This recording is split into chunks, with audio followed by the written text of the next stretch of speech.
অস্বাস্থ্যকর, অনিরাপদ ও ফুড গ্রেডবিহীন ড্রামের ভোজ্য তেল ব্যবহারের প্রতিবাদে ময়মনসিংহে ক্যাবের মানববন্ধন। Consumers association of Bangladesh cab Mymensingh জেলা কমিটির উদ্যোগে দেশব্যাপী কর্মসূচির অংশ হিসেবে ক্যাব কেন্দ্রীয় কমিটির নির্দেশনা মোতাবেক ক্যাব ময়মনসিংহ জেলা কমিটির উদ্যোগে 22 এপ্রিল 2024 সকাল 10টায় ময়মনসিংহের জেলা প্রশাসক দিদারে আলম মাকসুদ চৌধুরীর নিকট স্মারকলিপি হস্তান্তর করা হয়।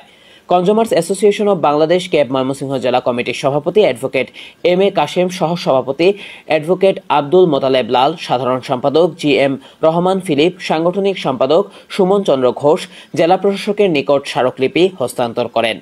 পরবর্তী সময় দুপুর 12টায় ময়মনসিংহ নগরীর নতুন বাজারে টপ ট্রেন সামনে 2 ঘণ্টা ব্যাপী মানববন্ধন অনুষ্ঠিত হয়।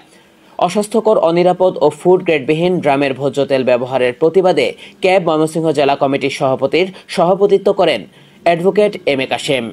সঞ্চালনা করেন ক্যাব ময়মনসিংহ জেলা কমিটির সাংগঠনিক সম্পাদক সুমন চন্দ্র ঘোষ। স্বাগত বক্তব্য রাখেন ক্যাব সাধারণ সম্পাদক জি এম রহমান ফিলিপ। আরও মানববন্ধনে বক্তব্য রাখেন ক্যাব জেলা কমিটির নেতৃবৃন্দ, রাজনৈতিক, সামাজিক, স্বেচ্ছাসেবী সংগঠন ও সিভিল সোসাইটির নেতৃবৃন্দ। মানববন্ধনে উপস্থিত বক্তারা ভোক্তাদের অধিকার ও স্বার্থ রক্ষায় ও ভোক্তাদের অধিকার বাস্তবায়নে আন্দোলন জাতীয় ও একমাত্র সংগঠন কনজুমার্স অ্যাসোসিয়েশন অব বাংলাদেশ ক্যাবের জনবান্ধব কার্যক্রমের ভূয়সী প্রশংসা করেন এবং তেল, গ্যাস, বিদ্যুতের মূল্য ভোক্তাদের সহনশীল মাত্রায় রাখার জন্য ক্যাবের অসামান্য অবদানের কথা কৃতজ্ঞতার সাথে স্মরণ করেন।